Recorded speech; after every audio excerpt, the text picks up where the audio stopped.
Hey guys, welcome back to my YouTube channel. So this is my Janmashtami vlog for all of you.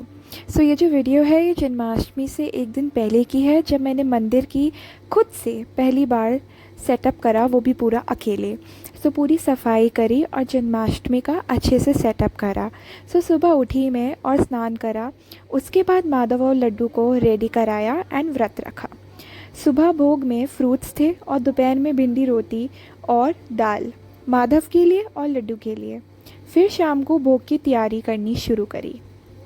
मैंने भोग का record नहीं कर पाई क्योंकि रात को देरी हो गई थी और मैं रिकॉर्ड करना भूल गई. लेकिन भोग में काफ़ी कुछ था, जैसे कि आलू, पनीर, खीर, रसमलाई, रसगुल्ला, बादाम, पिस्ता, काजू, अखरोट, रायता, चॉकलेट, कुछ चिप्स और शिकंजी. और हमारे दोनों लल्ला को भोग बहुत पसंद आया. फिर रात को हमने कराया माधव का जन्म. स्नान कराया, वस्त्र पहनाए, भोग लगाया, पूजा करी और फिर फाइनली खुद प्रसाद पाया. उससे पहले हमने फैमिली के साथ आरती, साधना और पूजा भी करी थी, क्योंकि मेरे परिवार में सिर्फ मैंने ही व्रत रखा था, तो इसलिए मेरे साथ मैं और मम्मी रात को जगे थे लड्डू का जन्म कराने के लिए. हमने लड्डू का नामकरण आज करा माधव, और जो छोटे लड्डू हैं हमारे, उनका नाम हमने लड्डू गोपाल ही रहने दिया. जन्माष्टमी का त्यौहार मेरे लिए बहुत ख़ास था इस साल, क्योंकि मैंने पहली बार अपनी ज़िंदगी में जन्माष्टमी का व्रत रखा था.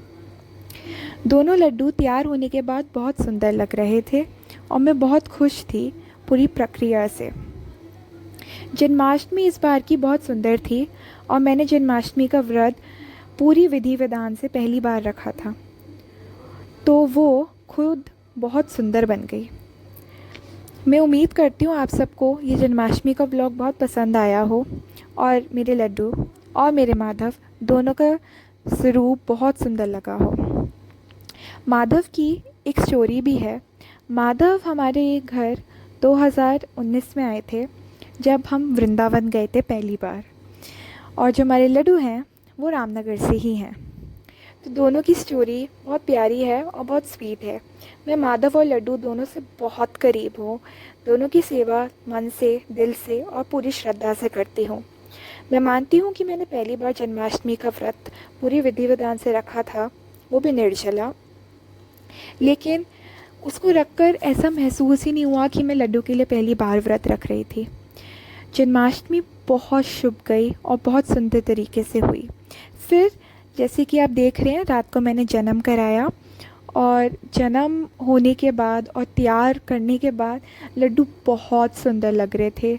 माधव ऐसे लग रहे थे कि जैसे जैसे वो खुद बहुत खुश हैं.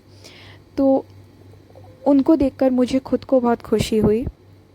जन्माष्टमी कुछ सालों से मेरे लिए बहुत ख़ास रही है, इसलिए मैं श्री हरि से तो करीब हूँ ही, लेकिन जन्माष्टमी का त्यौहार भी मेरे लिए हूबहू बहुत ज़रूरी है.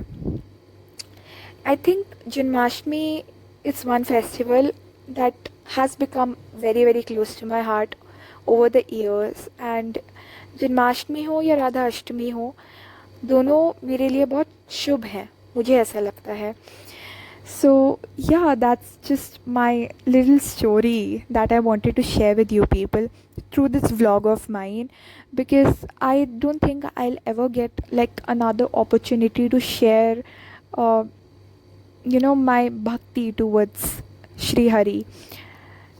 And I mean, I don't have enough words to describe how much I adore him, and how how I can restrict myself from doing certain things just for him. And I think that what makes everything special on this marg of bhakti. So everything about Janmashtami or about Shri Hari, it just becomes special automatically.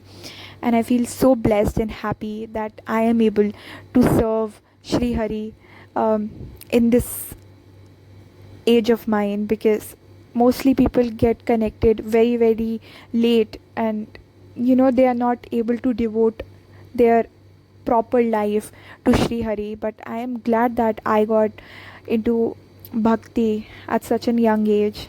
It just turned tables for me, and I'm super happy that I follow him, and I'm glad that I have Madhav in my life. um, सो हाँ, यही था मेरा आज का vlog. मैं उम्मीद करती हूँ आप सबको व्लॉग बहुत पसंद आया हो. एंड अगर आप सब ने जन्माष्टमी बनाई थी, आप सबको शुभ जन्माष्टमी. मैं उम्मीद करती हूँ आप सबकी जन्माष्टमी भी बहुत अच्छी रही हो. अब मैं विदा लेती हूँ. हरे कृष्ण, हरि बोल, राधे.